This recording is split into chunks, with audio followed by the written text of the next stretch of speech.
어,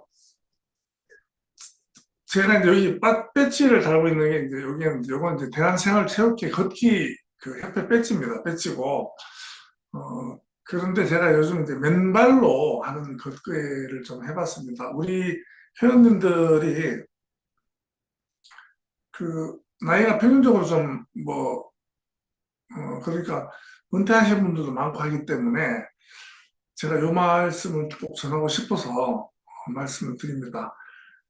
그 우리 몸에는요, 활성산소, 그러니까 이제 그 양이온, 그 양전하를 띤 산소죠. 그게 이제 그 되게 이제 안 좋은 산소들이 많이 축적이 돼 있고요. 원래 이제 그 활동을 하다 보면 이제 그 양전하를 띤 그 산소가 활동을 하고 이 양전하가 이제 세포를 공격합니다. 그래서 그 세포 이렇게 그 운동을 해가지고 활성산소가 몸에 많이 쌓이면 이제 피부가 늙는다 그러잖아요. 이런 현상이 여기서 비롯되는데 우리가 이제 보통 차를 타고 다니고 또 집은 또 아파트에 살고 또 신발을 신고 다니고 이러기 때문에 대지하고 접촉이 없습니다. 그래서 대지는 그 무한한 그 음전하를 띠고 있습니다. 그래서 요즘 그 많이 이제 유행하고 있는 맨발 걷기가 그 몸에 있는 그 양전하를 갖다가 이제 대지로 흘려보내면서 몸의 어떤 전하가 평행사태를 이룬다 해가지고 또 그것이 이제 몸이 이제 그 전하가 균형을 이루면 염증이라든지 이런 게 상당히 감소가 되는 겁니다. 그래서 제가 아침에 나가서 이렇게 맨발로 걸으시는 분들 그 인터뷰를 해보면요.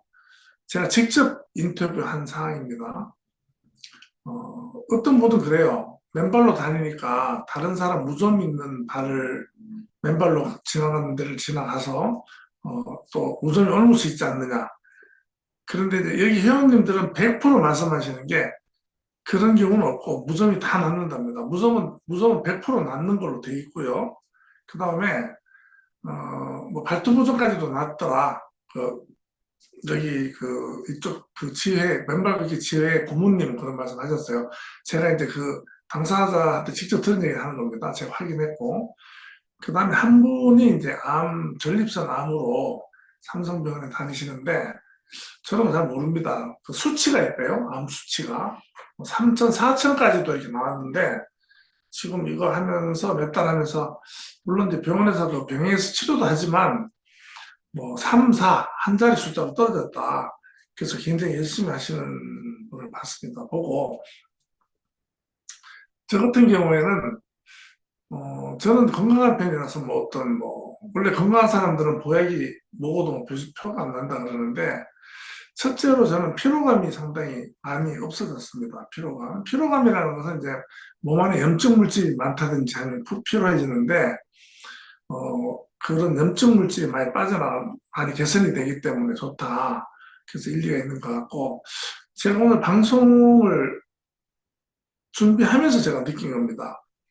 제가 통상 이제 방송하다 보면 목이 많이 잠기거든요. 많이 잠기고 이제 좀 제가 오늘 느낀 건데 한 며칠 전부터는 제가 목이 잠기고 이런 현상이 없어졌다. 제가 기관지가 안 좋기 때문에 저도 좀 신기하게 저도 좀 느끼고 있습니다. 그래서 음, 맨발 걷기를 한번 해보시면 어떨까 하는 적극적으로 권장합니다. 제가. 그래서 이 접치라는 것은 우리 몸 안에는 그 생체 전기가 있어요. 이런 전기들이 유기되어 있거든요, 몸에.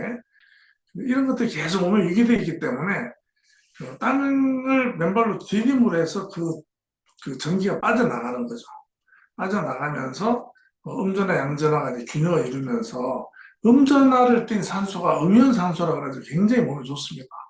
그래서 이제 그런 대기의 무한한 음전화와 교류하는 그런 메커니즘이 있는 것 같습니다. 저도 이제 전공이 전자통신 쪽이기 때문에 접지에 대해서 좀 압니다.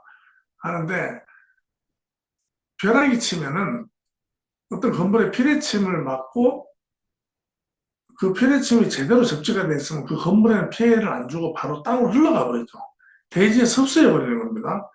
접지가 안 됐으면 건물이 파괴가 되죠. 나무 같은 경우가 벼락 맞으면 많이 부러지거나 불이 나지 않습니까? 나무는 그 전도체가 아니니까. 그리고 실제로 벼락 맞은 사람이 사는 경우가 있는데, 그런 경우는 이 맨발로 있다든지 젖은 부분에 서 있다 보니까 자연적으로 접지가 돼서 전기가 이제 몸을 타고 대지를 흡수가 되는 경우, 그런 경우도 사례가 있습니다. 그래서 이런 부분을 갖다가 좀 참고를 하셔가지고 해보면 굉장히 좋을 것 같다. 그래서 제가 적극적으로 좀 권하는 겁니다. 그리고 오늘 이제 선거를 했죠. 선거를 했는데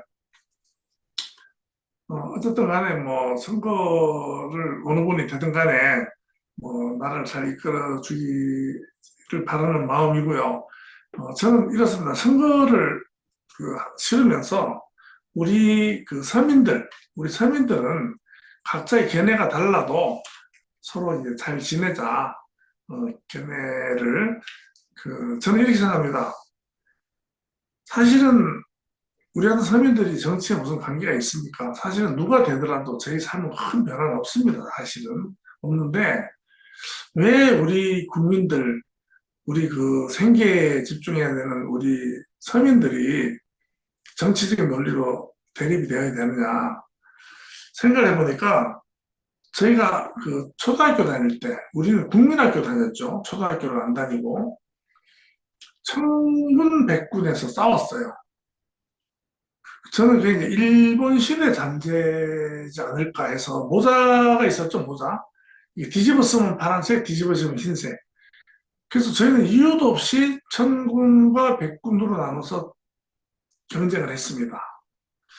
그리고 지금도 보면은요, 각 지역별로 축구팀과 야구팀, 이런 팀을 만들어가지고 지역별로 경쟁을 하고 싸우고, 심지어는 이제 그런 것 때문에 이제 폭력 행사가 일어나는 경우도 있고, 뭐 유럽의 영국 같은 경우도 뭐 축구 때문에 막 관중들이 막 폭력적으로 싸우고 이런 경우도 있고요.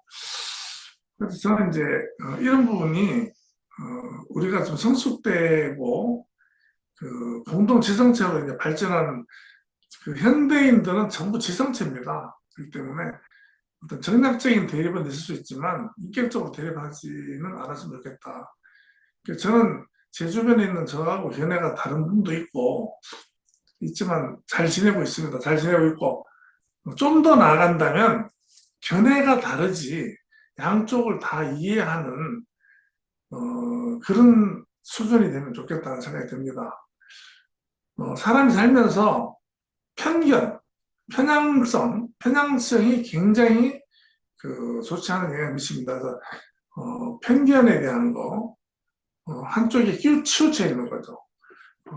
그게 이제 정치적인 논리뿐만 아니고 모든 판단을 하는 데 있어서 편향된 그런 것이 정상적인 사고를 하지 못하게 합니다. 그래서 종교 논리도 그렇습니다. 뭐 타종교에 대해서 거부하고 배척하고 이런 거, 이거 다 편향된 거거든요. 교리를 가장해서 편향된 겁니다. 저는 그렇게 생각하기 때문에 뭐 기독교를 열심히 나가시는 분도 불교에 대해서 공부도 하고 알아야 되고, 불교를 종교로 삼는 분들도 기독교에 대해서 서로 알고 서로 보듬어 가고 이런 것이 좋지 않겠나, 그런 생각을 하고요. 뭐 부정선거다 뭐다 해서 뭐 하여튼 뭐 나라가 시끄럽습니다. 시끄러운데 그런 부분은 뭐 일어나지 않기를 바라고. 그래서 제가 이제 우리가 이제 메타프 그룹은 어쨌든 간에 뭐 웹 3.0 시대를 지내면서 블록체인과 메타버스를 기반으로 한 게임 회사죠.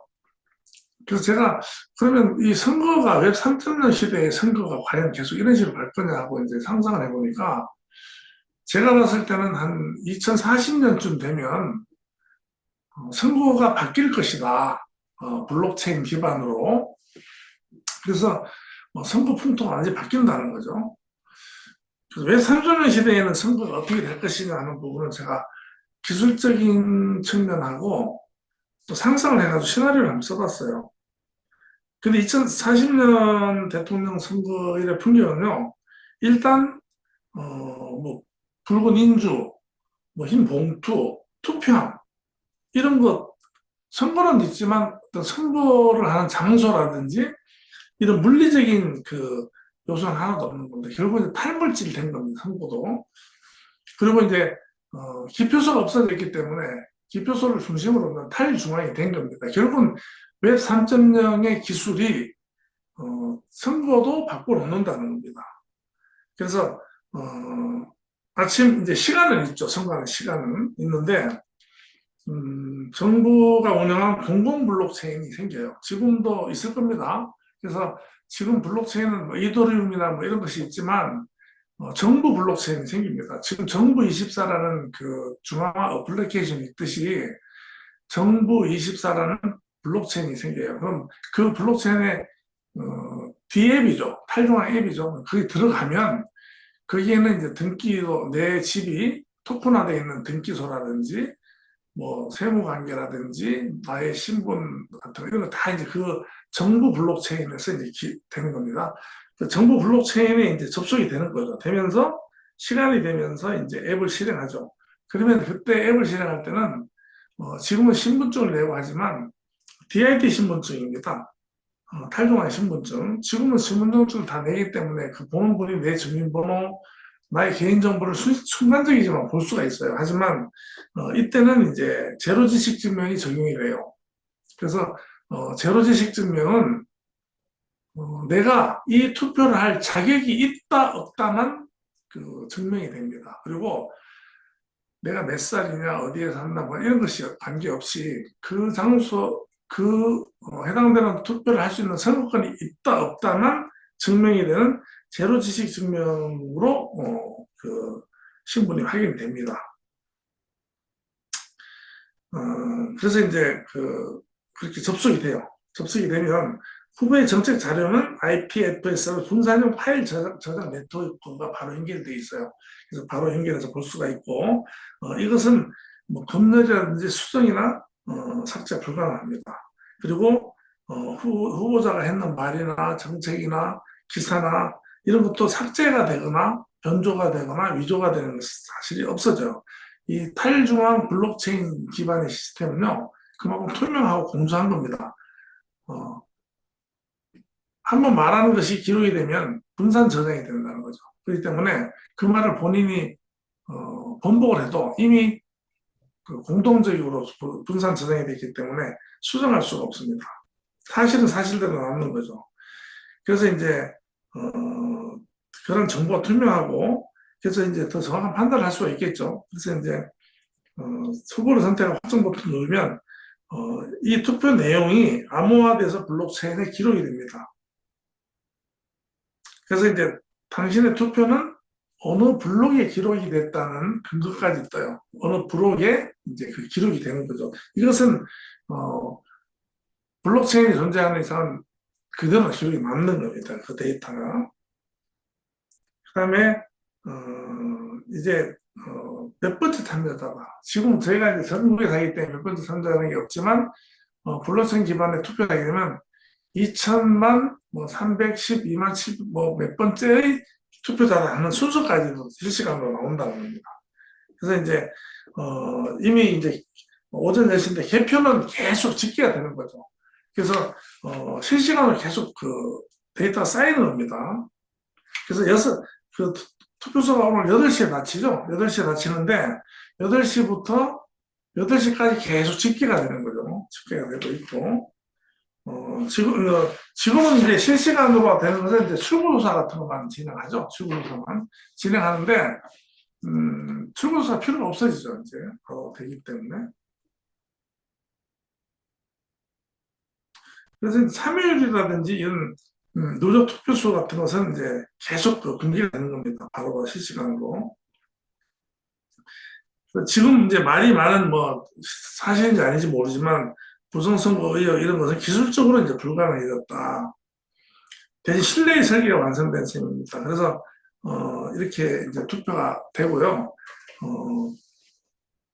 장애인들도 이제 투표하게 되면 여기에 이제 인터페이스 뭐 보이스 DID 인터페이스라든지 또 여러 가지 이제 보조 장치로 인해서 장애인들도 바로 이제 투표를 할 수가 있는 겁니다. 그래서 시간이 8시가 되면 8시 땡 하는 동시에 바로 결정이 나는 겁니다.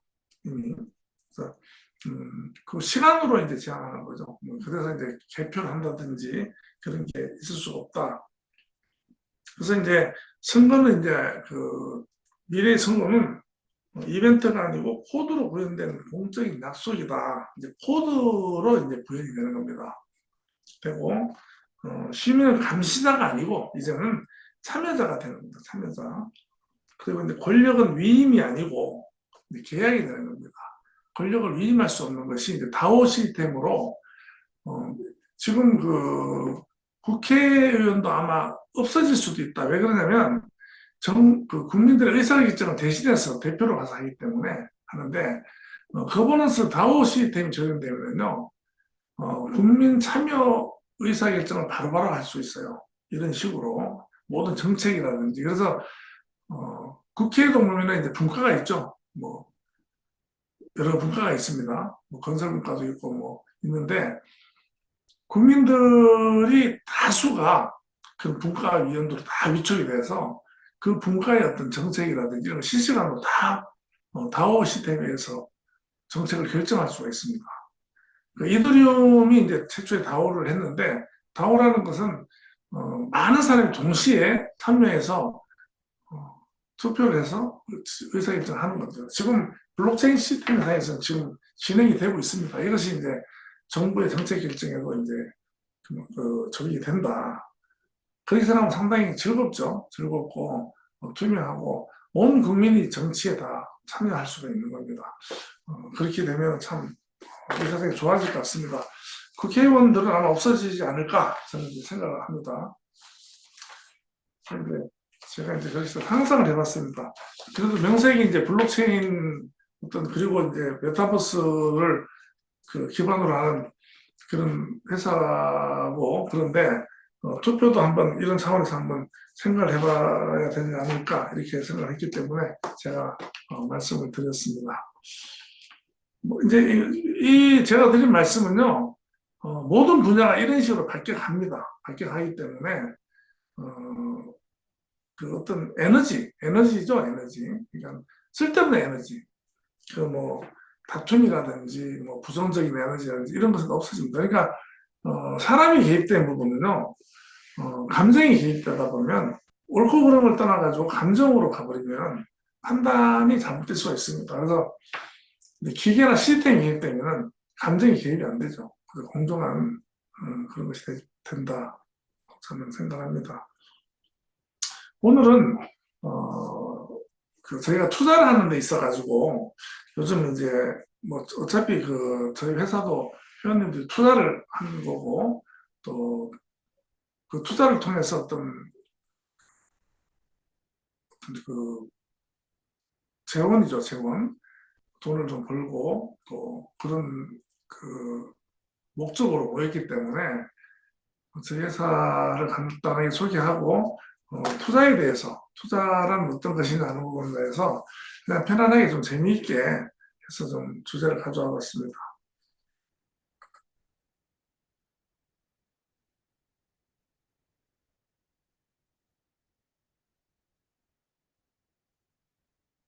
네,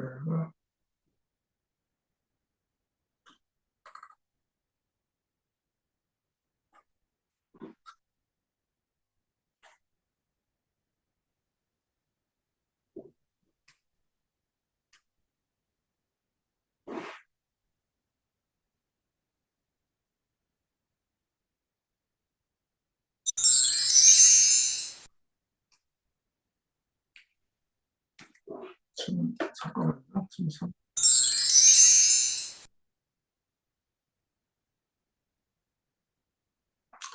자, 조금 전에 말씀드린 그 선거에 대해서 들어가는 기술이 이렇게 적용됩니다.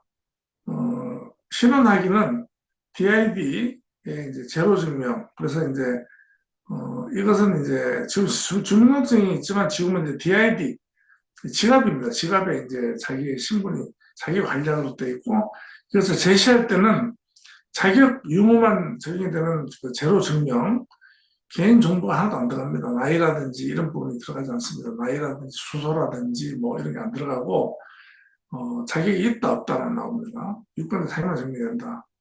투표 방식은 스마트 컨트롤 블록체인상에서 스마트 계약에 의해서 이루어진다. 자동으로 개표가 되고 조작은 절대로 불가능합니다.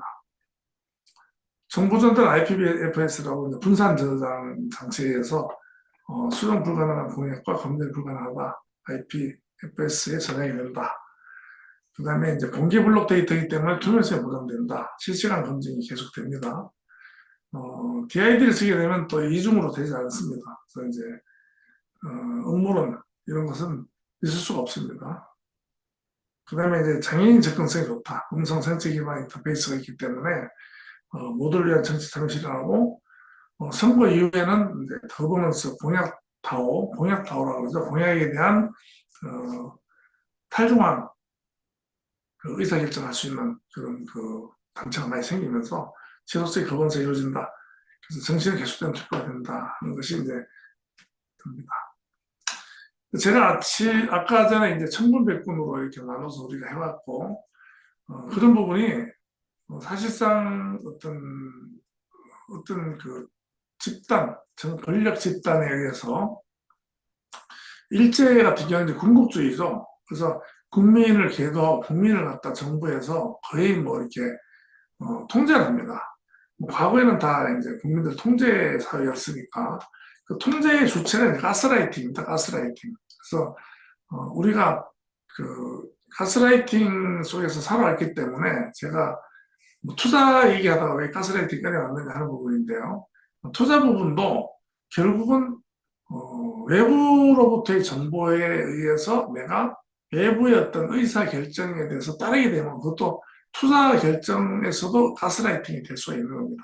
그래서 가스라이팅에 대해서 좀 언급을 하자면요. 우리가 살면서 그 어린 나이 때는 부모로부터 가스라이팅 당하는 겁니다. 나쁜 의미의 가스라이팅이 아니죠. 뭐 전혀 아는 것이 없기 때문에 그다음에 성장하면서도 이제 가스라이팅이다. 그러니까 어떤 외부의 반복적인 어떤 정보 주입으로 인한 내 의사 결정이라든지 나의 사고가 거기에 이제 그 고정이 되는 겁니다. 그래서 초기에 타자의 시선에 의한 자아 형성이 되는 겁니다. 타자의 언어에 갇히는 거죠. 가짜 자아다.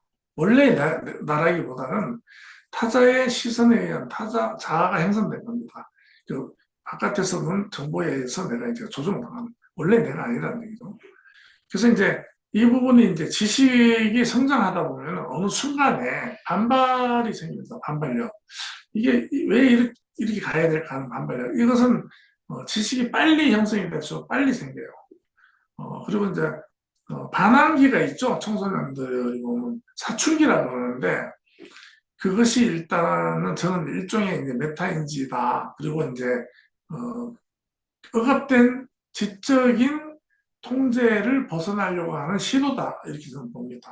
그래서 그 메타인지를 하죠. 본인의 생각을 하게 되는 겁니다. 그 부분이. 그래서 저는 나쁘지 않다. 그렇게 생각합니다. 그래서 이제 타자에게 주어진 자해를 줍고 새로운 자아를 구성한다. 이 자아 정체성을 회복하는 겁니다.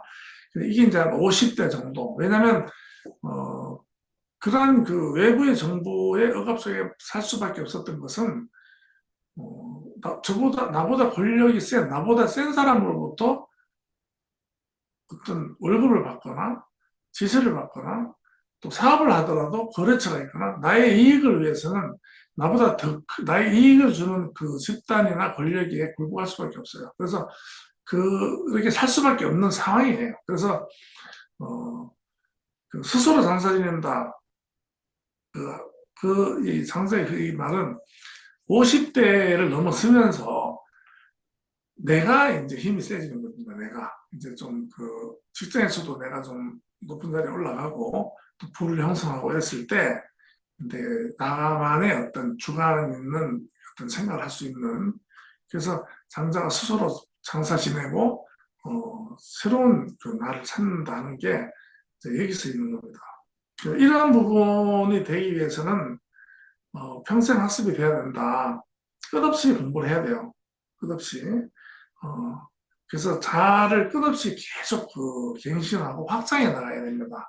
확장해 나가다 보면은 여러 가지 지식들이나 경험이 뭉쳐져 가지고 인사이드 통찰이 생깁니다. 통찰력. 그래서 어, 나이가 좀 드신 분들은 지혜롭고 우리 어릴 때 그 할머니나 이런 할아버지 보면 공부를 안 하셨어요. 그럼 뭐 초등학교도 안 나오신 분들이 한데 굉장히 지혜롭고 굉장히 단정하고 이런 분들이 있습니다. 그런 분들이 이제 그런 이제 자기 자신의 어떤 그 정체성을 찾고 좀 철학적으로 통찰력을 얻은 그런 분들이 아닐까 이렇게 생각을 합니다. 그래서 가스라이팅 정의가 뭐냐면 심리적 조작을 통해서 스스로를 의심하게 만드는 행위다. 특히 성장기 인간은 자기 기준이 없기 때문에 부모, 교사, 사회의 언어와 판단에 의존할 수밖에 없습니다. 이들에게 가스라이팅은 때로 교육, 훈육, 사회화의 방식으로 필요할 수 있다.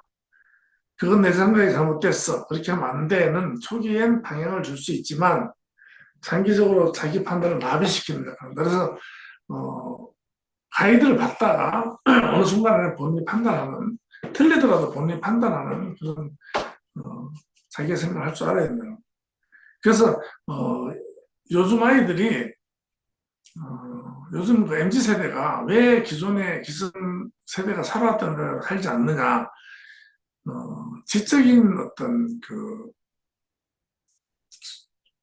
수준이 저희하고 다른 겁니다. 얘들은 어느 정도 지적으로 자아를 찾는, 일찍 찾는, 뭐 요즘 보면 우리 때보다 철이 없다고 얘기를 많이 하는데 저는 그렇게 생각하지 않습니다. MZ 세대들이 그런 부분에서 이제 판단하는 부분이 많다 이렇게 생각할 수 있고요. 성인이 되어감에 따라서 타인의 판단과 언어에서 벗어나서 나는 누구인가, 나는 무엇을 기준으로 행동가라는 질문을 이제 스스로 하게 되고요. 내 내부에 갇혀서는 그것을 알 수가 없어요. 그래서 자기의 내부, 자기의 바깥으로 나와서 나를 바깥에서 관찰하면서 내면화된 타인의 목소리를 갖다가 이제 구분할 줄 알아야 된다는 거예요. 그래서 자아를 재구성하기 위해서는 평생 학습과 자기인식, 이때부터 우리는 한 번 정해진 나를 유지하면 안 됩니다. 그 나이가 어느 정도 드신 분들이 다 과거의 영광, 한때는 이랬는데 제가 꼰대라 그러죠. 옛날 얘기하고 그건 아니라는 거죠. 그건 뭐 본인이 아니고 과거의 어떤 나의 직업이나 직책이나 새롭게, 그래서 새로운 나에 대해서 어, 어, 새롭게 관계를 반복적인 자아를 갱신해야 된다는 거죠. 진짜 자아는 고정된 게 아니고 변화하는 나와 계속 관계를 맺는 존재다.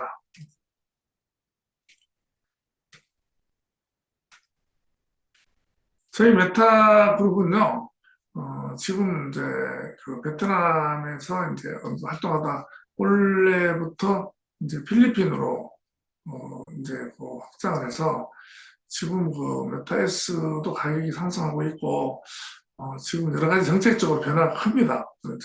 그런 정책적인 변화는 다른 지사장님들 강의하실 때 구체적으로 들으시고요.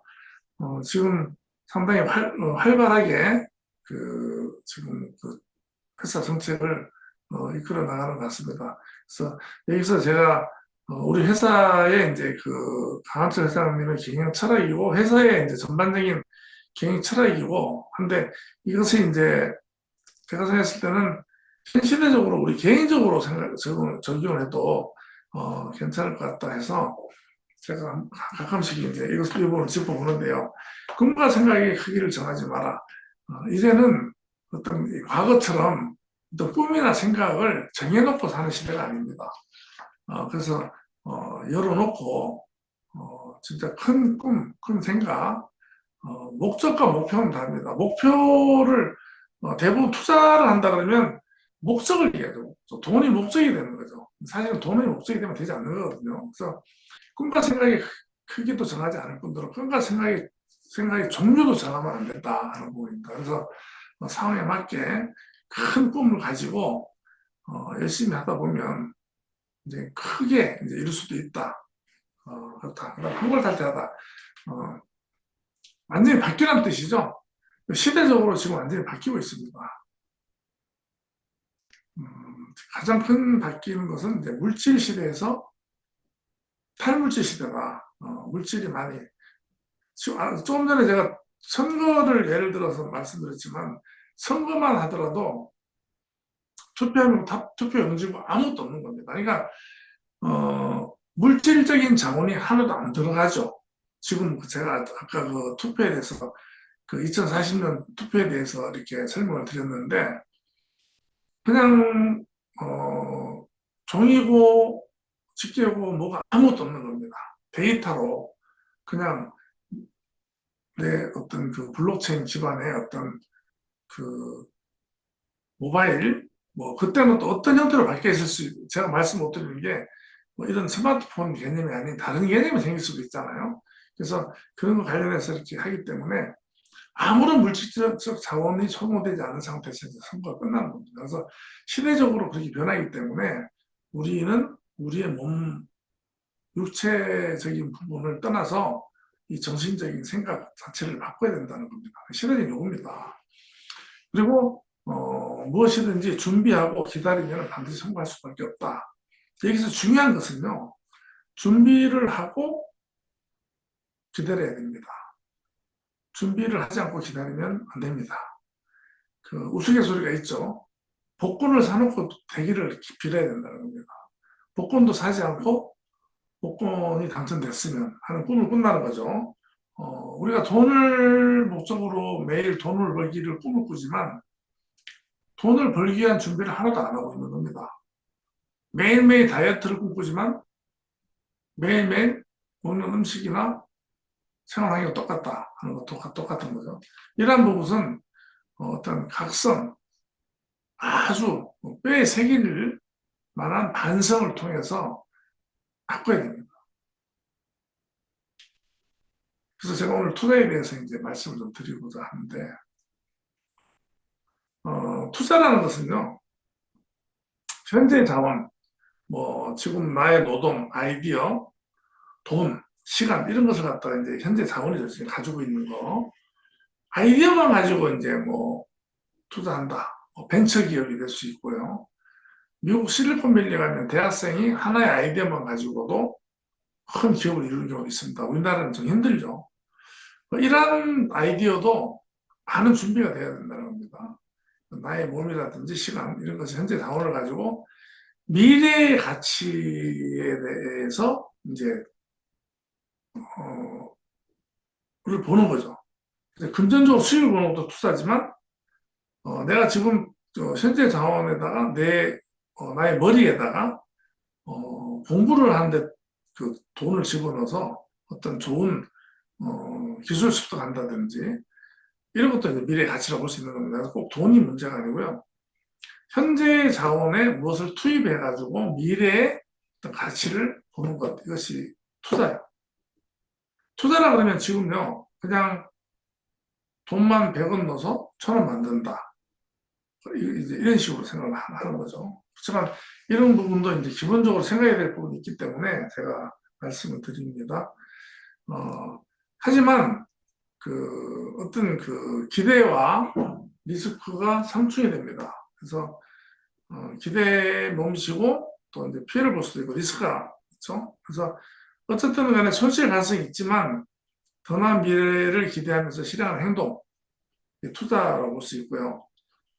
소비와 차이점은 단순한 사용이 아니라 목표 있는 자원 배분이다. 이렇게 생각을 합니다. 그러니까 이제 저는 이렇게 생각해요. 돈을 쓰는 데 있어가지고 투자냐, 소비냐, 낭비냐 이렇게 세 가지로 보입니다. 그래서 한번 잘 생각해 보십시오. 투자를 하면은요 씨앗을 뿌리는 겁니다. 분명히 어떻게든지 투자를 한다는 것은 나중에 더 많은 것을 거둬들일 수 있는 쪽으로 가는 거예요. 소비를 한다는 것은 교환 가치가 1대1이에요. 투자는 1대 10이 될 수가 있고 1대 100이 될 수가 있어요. 근데 소비는 1대 1입니다. 내가 필요한 때 쓰는 거예요. 쓰고 끝나는 겁니다. 돌아오는 게 없습니다. 낭비는 그냥 새는 돈이죠. 1대 1도 아니고 1대 마이너스입니다. 안 나가도 될 돈이 나가는 게 낭비죠. 투자나 낭비나 소비는 사람의 관점에 따라서 바뀔 수가 있습니다. 누구에게는 낭비가 될 수 있지만 누구에게는 투자가 될 수 있다. 그렇게 이제 구분이 되는 겁니다. 그래서 사실은 우리 인생도 투기입니다. 우리 인생도. 왜 그러냐면요. 우리 인생도 내일이 어떻게 될지 모르잖아요. 내일 학생들이 좀 공부를 하는 것도 투기입니다. 왜 투기냐. 이렇게 앉아서 학교에서 이 고생하면서 공부를 하는데 과연 이 공부를 통해서 과연 나중에 성공할 수 있는 원하는 대로 될 수 있느냐 하는 부분이죠. 불확실하죠. 그래서 끝없이 노력을 하지만 그래서 인생 자체도 투기다. 철학자들은 그런 말도 합니다. 가만히 생각해보면 인생 자체가 투기가 맞습니다. 미래는 불확실하기 때문에 그렇죠. 그렇지만 우리는 계속 이제 여기에 이제 투기지만 투자를 하고 있는 겁니다. 자, 투자를 한번 생각해보면요. 기가 막힙니다. 자, 10년 투자의 실체인데 제가 이제 한번 뽑아봤어요. 뽑아봤는데 1억을 가지고 10년 전에 자 10년 전이 있고 현재가 있고 10년 뒤에가 있습니다. 이 부분을 잘 보시면 됩니다. 제가 아까 왜 기다림이라고 말씀드렸잖아요. 투자하고 준비하고 기다린다고 얘기했잖아요. 앞에 우리 메타F 그룹의 경영 철학입니다. 준비하고 기다린다는 것은 투자하고 기다리는 것 같은 말입니다. 10년 전에 1억을 투자했습니다. 그래서 오늘 보니까 현금을 그냥 가지고 있던 사람이 있어요. 현금. 근데 현금을 1억 가지고 있었는데 10년 지나니까 현금이 그대로 있네요. 1억이죠. 1억. 그 다음에 예금을 해놨어요. 1년, 10년 전에 1억을. 그러니까 1억 4,800만 원이 됐습니다. 10년 동안 4,800만 원이 늘은 거죠. 일단 숫자적으로. 저는 가치는 오히려 마이너스 났다고 봅니다. 지금. 10년 전에 애플 주식을 샀더니 11억이 됐습니다. 7억? 11억. 제가 이거는 확인해 봐야 될 것 같습니다. 애플이 7배밖에 안 올랐을 리가 없는데요. 하여튼, 데이터는 이렇게 나왔는데, 애플이 이제 7배 올랐습니다. 7억. 엔비디아를 샀으면요, 284억이 됐습니다. 1년에. 비트코인을 샀으면 350억이 됐습니다. 투자자들이 많이 얘기하는데 S&P 500 ETF에다 투자했으면 5.35억입니다. 그래서 지수펀드가 있습니다. 지수펀드에다가 투자를 하면은요, 가만히 앉아서도 굉장히 수익을 안정적으로 올릴 수 있다. S&P 500 ETF는 여러 개 기업의 어떤 인덱스를 갖다가 종합해서 하는 거기 때문에, 그렇습니다. 그래서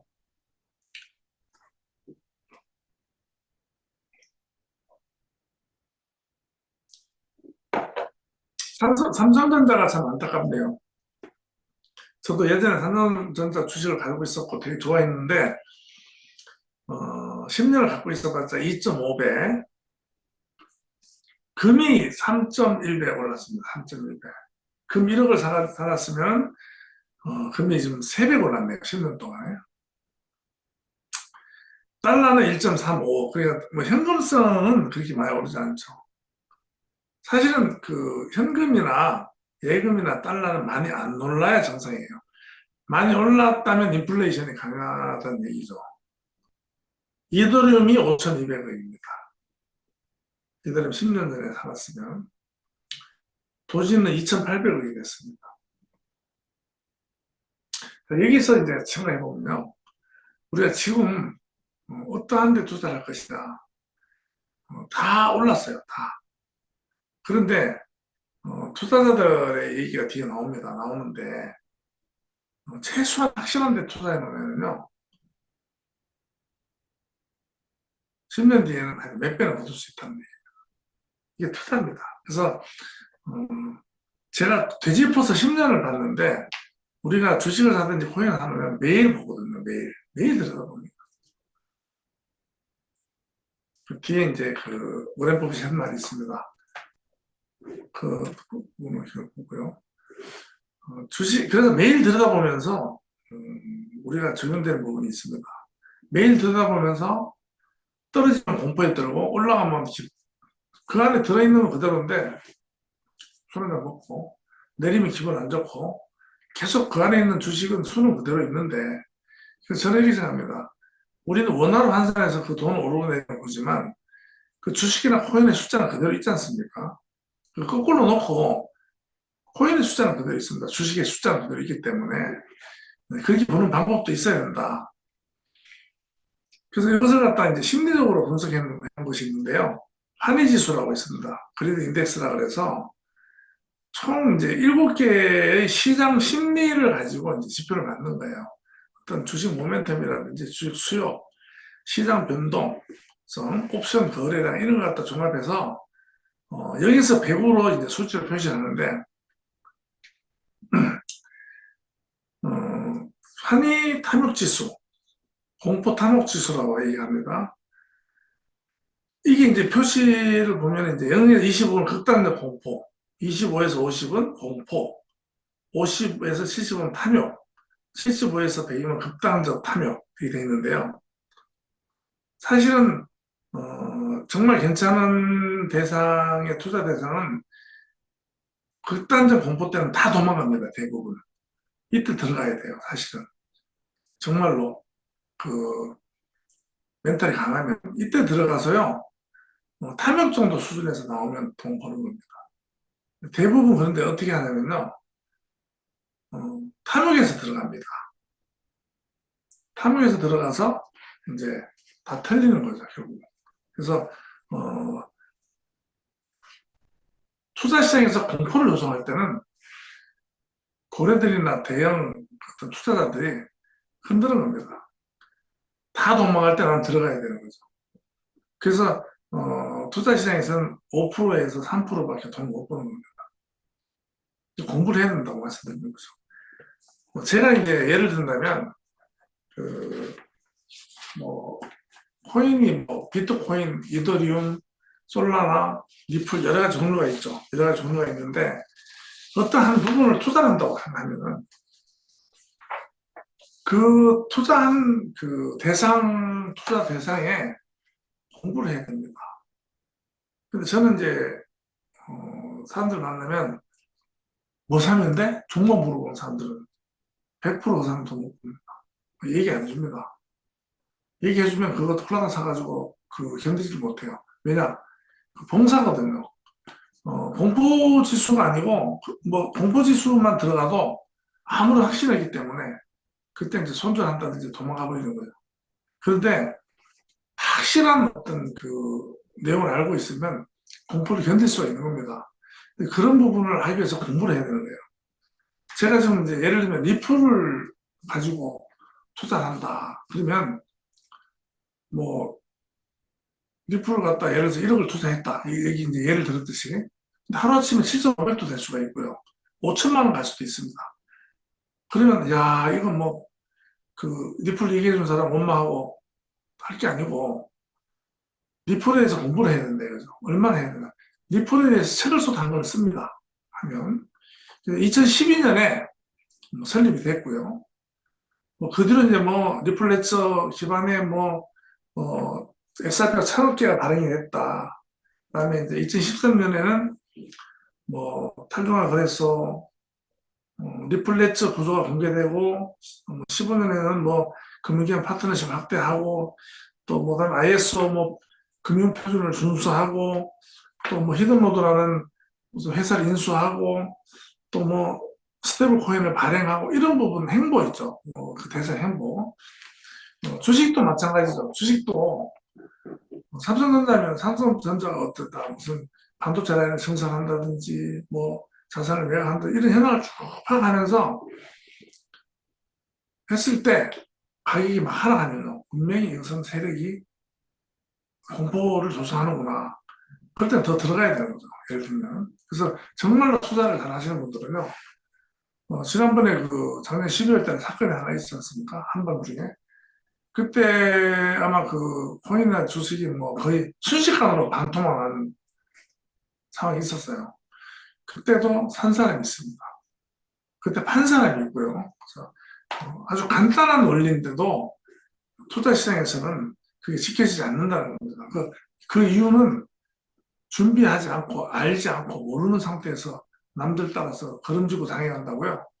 그냥 투자가 아닙니다. 그건. 친구는 투자를 했지만 옆에 따라간 친구는 투기를 하는 겁니다. 기다려야 됩니다. 지금 타이프 그룹에 그 지사장님들 여러분 계시잖아요. 근데 그분들 보면 지사장님들이 뭐 돈 많이 벌고 계신 것 같아요. 근데 그분들은 타이프 최초 대표입니다. 처음부터. 4년 전이요? 4년 전. 처음부터 했던 분들이 지금 전부 지사장이 되는 거예요. 안에 좋아하는 사람들이 지사장이 아니고 대부분 제가 보니까 초기 멤버들이 많이 계시더라. 근데 처음부터 계속 했기 때문에 어쨌든 여기서 원하는 수익을 가져가지 않는가 생각합니다. 인간도 이제 인생에서 투기하는 존재라고 되어 있는데 하이데크 사르트 실존주의 기본 철학에 보면 현재를 초월해서 미래로 자기 자신을 내던지는 실존의 존재 방식이 인간이다. 그래서 인간도 그 투기의 존재다 하는 겁니다. 그래서 앞에 말씀드렸지만 왜 3.0 시대에 이제 디지털 시대에 자기 던지라고 제가 이제 만들어봤는데 우리 인간이 기술과 연결된 새로운 가능성 속에서 기술과 연결된 새로운 가능성입니다. 웹 3.0이라는 이 거대한 변화는요, 기술과 연결된 새로운 가능성입니다. 스스로를 미래로 기획하고, 기획을 스스로 해야 돼요. 나 자신의 기획을, 나를 갖다가 투기를 하려면, 미래에 나를 던져 넣으려면, 나를 기획을 하고, 정체성과 삶의 방향을 능동적으로 설계하려는 실존적인 태도가 필요하다. 이건 단순한 기술이고 디지털 세계를 통한 자기 창조와 자유의 실현을 의미한다. 그래서 이제 우리가 이제 투자를 하기 위해서 돈을 굴리는 거잖아요. 돈을 굴리면 돈을 굴리기 전에 삶을 설계해야 되는 겁니다. 앞에서 제가 스스로 미래로 기획을 하고 단순한 기술 수행이 아니고 디지털 세계를 통한 자기 창조와 자유의 실현을 의미하는 걸로 말씀드렸는데 돈을 굴리기 전에 내 삶을 먼저 설계를 해야 되는 겁니다. 돈은 목적이 아니라 삶을 위한 수단이에요. 그래서 돈을 목적으로 하면요, 목적이 이루어지질 않아요. 단순하게 100억을 벌어야 되겠어 하면은 절대 이루어질 수 없습니다. 100억은 수단으로 놔두고 그 100억을 이용했을 때 어떠한 목적을 이룰 수 있나 하는 것으로 돼야 되기 때문에 그 궁극적으로 자기 인생을, 삶을 먼저 설계해야 되는 겁니다. 이런 태도를 갖지 않고는 투자나 투기나 하다못해 적금 들어서 돈 버는 것도 힘들다는 겁니다. 내가 어떤 삶을 원하는지를 먼저 설계를 해야 됩니다. 제가 학교에서 학생들 앉혀놓고 20명 앉혀놓고 물어봤는데 이거 아무도 안 돼 있습니다. 저도 한때 그랬습니다. 어떤 삶을 원하는지 설계를 해야 됩니다. 잘 살기만 원하죠. 막연한 겁니다. 그러니까 나의 꿈을요, 관상용으로, 뒤에 나오는 관상용으로 펼쳐놓고 그림 보듯이 보고 있는 거죠. 경치 좋다고 보고 있는 겁니다. 100억이라는 목표를 정해놓고 경치 좋은 거죠. 100억이라는 경치가 좋은 거죠. 삶의 방향이 없는 자산 운용은 불안과 집착을 키우고 지속 가능하지 않다. 삶의 가치와 목표가 정해지면 돈은 그 목표를 위한 유기적인 자원이 됩니다. 힘이 생기는 겁니다. 그 목표에 대한 과정의 수단인 힘이 생기는 거죠. 존재의 방향이 명확할 때 경제는 건강하게 작동하고 삶의 만족도가 높아집니다. 제가 이제 아까 관상용 목표라고 말씀드렸는데요. 그다음 실존적 목표, 그 개념적인 걸 한번 해보려고 합니다. 관상용 목표라는 것은요, 그냥 보는 목표예요. 내가 이루고자 하는 목표가 아니고 그냥 이렇게 보기 좋게 만들어 놓은 거예요. 자기의 주관이나 철학이 개입되지 않은 목표예요. 타인에게 보이기 위해 설정된 목표고 자기 실험과 무관한 표면 계획이라는 거죠. 뭐 연봉 얼마 이상 벌리, 돈 얼마 벌리는 그냥 그림으로 그냥 이게 경치용 목표다. 사회적으로 인정받는 틀에 맞춘 목표 행동은 적고 말이나 표 중심이라는 거죠. 계획은 거창하게 실질적인 실행 계획이 없고 불분명하다는 겁니다. 자기 삶의 방향이 아니고 개성이 되기 쉽다는 겁니다. 이것이 관상의 목표는 나온 이유는 심리적인 마음의 배경은 사회적으로 인정받고 싶고요. 또 자존감도 보완해야 되고 또 자기 이미지를 연출하기 때문에 다 소용없다. 이런 부분은. 산에 있는데 산을 쳐다보고만 있으면 관상이죠, 관상. 저 산에 가야지. 그러면 굉장히 기분 좋습니다. 저 산에 가야지. 아무런 행동의 변화가 일어나지 않습니다. 그런데 저 산에 가려고 나서면은 그때는 현실이 보입니다. 신발이 되겠나? 단순 신발이 안 돼요. 어, 저 가는데 하루 걸리는데 실상 문제가 해결이 안 됩니다. 저 산에 바위도 있는데 뭐 로프도 준비해야 돼. 당장 현실이 보이는 겁니다. 실존 목표는요, 현실이 보입니다. 그래서 그 현실에서부터 출발해야 되는 거예요. 그래서 똑같은 목적이지만 관상용 목표하고 실존용 목표는 다른 겁니다. 관상용 목표는 보기만 좋은데 평소에 이룰 수 없고요. 실존적 목표는 나의 현실을 개선하는 데서부터 시작되기 때문에 그것이 이루어질 가능성이 크고 실현된다. 어떤 존재가 살아가고 싶은가라는 질문 출발하고 현실 조건을 뚫고 나가는 의지를 해야 된다. 어쨌든 장애나 두려움이 있어도 그것을 뚫고 나가는 삶의 구체적인 시도를 해야 되고 실행 가능한 자꾸 구체적인 실천으로 나타난다는 거죠. 당장 신발도 구해야 되고 또 준비를 해가지고 뭐 다음 주에는 출발하자. 거기에 서 뭐뭐뭘 준비하자. 이런 부분이 이제 그래서 앞에 준비하고 기다리는 겁니다. 그래서 목표를 이루고자 하고 맞을 때는 현실이 보인다. 현실이 보이지 않는 목표는 목표가 아닙니다. 이러한 철학적 기반은 하이데거의 자기투사, 사트르의 기획, 킬케로고르의 실존적 선택 보면 이제 이런 식으로 이제 철학적인 그 사유가 있습니다. 그래서 우리는 이 부를 이루기 위해서는 부라는 목표, 그 산을 위해서는 정보가 있어야 되고요. 그 산에 가면 영하 20도예요. 그럼 옷을 입어야 되겠죠. 정보를 바탕으로 해서 그에 대한 지식을 수집하고 거기에 대한 정보를 하고 실험을 드려야 됩니다. 드려야 되기 때문에 관리하고 수하고 재투자하는 과정을 가져야 됩니다. 그래서 어쨌든 우리가 모인 것은 투자고 돈이 어떤 목표입니다. 지금 대부분 사람들은 현대인들은 뭐 돈이 좋죠. 돈 모아야 되죠. 그런 돈 그 자체의 목적을 두고 있어요. 그런데 돈 그 자체의 목적 돈만 바라는 사람이 있습니다. 근데 돈 그 자체도 안 되고 그 돈의 방향이 어디로 가느냐는 그 방향 끝에 있는 목표가 설정이 돼야 된다는 겁니다. 이 부분이 있어야 된다.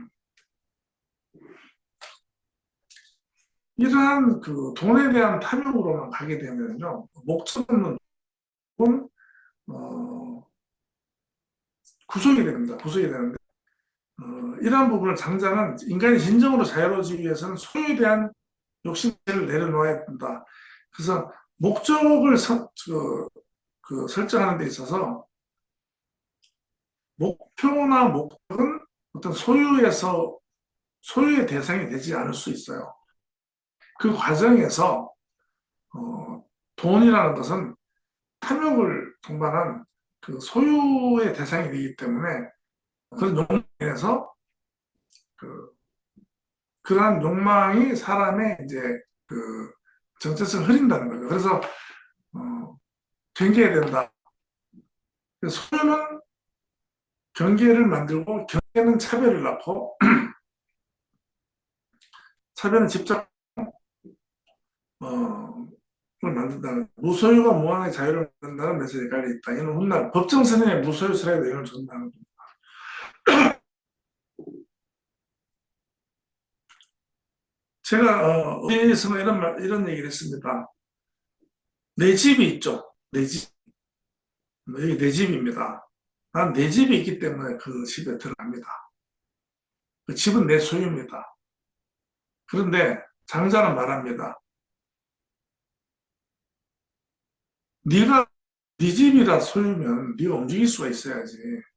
그게 아니고 집이 너를 소유한 거다.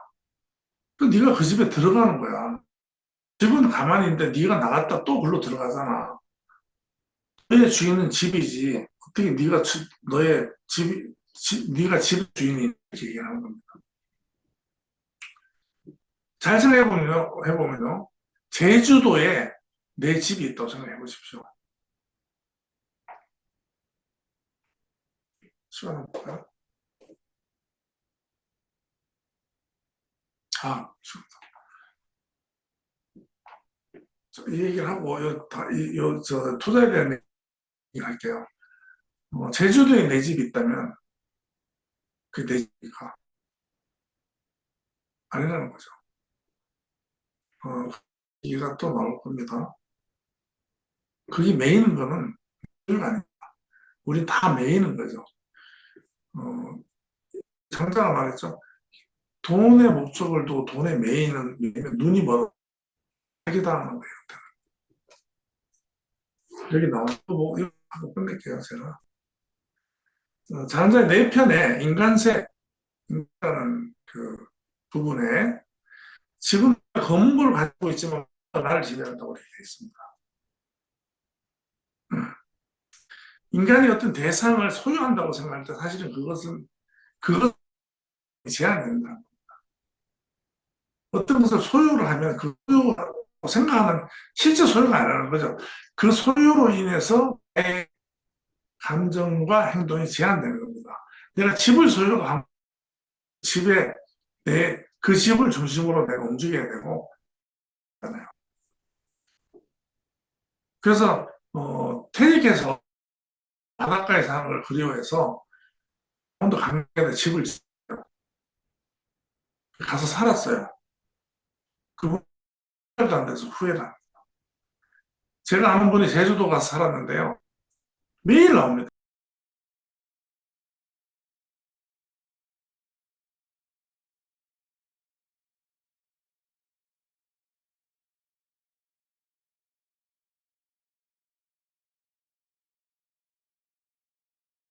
Recording in 제주도 progress. 집을 모든 행동이라든지 모든 생활이라든지 이런 것이 전부 다 그 지배를 받는 겁니다. 잘 생각해 볼 필요가 있어요, 우리가. 의장이 아름다운 옥을 얻고 그걸 마음을 빼고 나를 잃게 됐다. 소유물이 도리어 생긴다는 메시지입니다. 진정한 자유는 소유를 초월할 때다. 그래서 지금 시대는요, 소유의 시대가 아니고 호유의 시대. 젊은 아이들이 우리는 직장 구하고 집 사는 게 순서였어요. 어떤 차는 절차였어요. 근데 지금 젊은 애들은 차를 사지 않습니다. 그냥 번거롭게 그 주차하고 그 돈 내고 기름 들고 물론 좋은 차 사는 아이들도 있고 카푸어도 있고 그런데 조금 철학적인 사유를 하는 아이들은 차를 안 삽니다. 차는 오히려 귀찮은 존재죠. 또 이제 장자는 바로 내가 사람들을 다스리려 하느냐, 너 자신도 제대로 다스리지 못하면서 나를 소유와 지배에 대한 착각이다. 그런 구석에서 벗어나야 된다. 그래서 돈은 과정이지, 뭐 목표가 될 수가 없다. 그리고 돈에 대해서 해방이 될 때, 해방이 된다는 것은 돈이 사람을 의시하는고요. 편안한 존재로 인식할 때 비로소 투자가 성공할 수 있다는 거예요. 그래서 얘기가 두서없이 흘렀습니다. 흘렀는데 오늘 선거하는 날이고 또 이렇게 얘기가 나오고 그다음에 선거를 선점의 시대에 어떻게 할 것이냐, 그리고 우리가 이제 여기서 모였을 때 어떤 투자 특히 우리가 통해서 어떤 마인드를 가져야 하는 부분인데 이 부분은 되게 중요한 부분으로 봅니다. 저는. 그래서 제가 메타 F 그룹에 모여서 뭐 이런 우리 코인, 토큰, 또 말 이런 것을 통해서 수익을 창출하는 목적을 가지고 있지만 더 큰 범위에서 투자를 할 때 우리가 가져야 될 마음. 뒤에 내용에 보면은 이제 그 아주 유명한 투자자들도 나옵니다. 이런 분들은 다 이렇게 했다는 거죠. 그리고 투자를 해서 돈을 버는 것, 이런 기본적인 마음이 세팅이 된 상태에서 투자를 해야 됩니다. 투자는 하는 게 아닙니다. 제가 지난번에도 한 말씀 드렸는데 하고서 같이 있습니다. 집에 같이 살아요. 그런데 또 투자를 해도 저는 안 되고 이 사람 되고 또 저는 되는데 이 사람이 안 되고 않습니다. 그만큼 철학이 개입이 돼야 됩니다. 철학이. 그래서 제가 투자 철학에 대해서 제가 한 시간 더 좀 이렇게 두서없이 말씀드렸는데 이해는 다음 시간에 또 연장해서 하기로 하고 오늘은 강의를 마치도록 하겠습니다. 날씨가 많이 더워집니다. 더워지니까 또 더울 때 건강을 조심하시고 제가 다시 한번 말씀드리면 내가 걷기가 굉장히 건강에 좋습니다. 그러니까 한번 생각해 보시고 하시면서 또 걸으면 또 이렇게 생각이 또 많이 좋은 생각이 많이 납니다. 그래서 그런 측면에서 더 건강하게 해서 다음 주에 또 건강으로 뵐 수 있도록 하겠습니다. 오늘 줌 미팅을 하겠습니다. 안녕히 계십시오.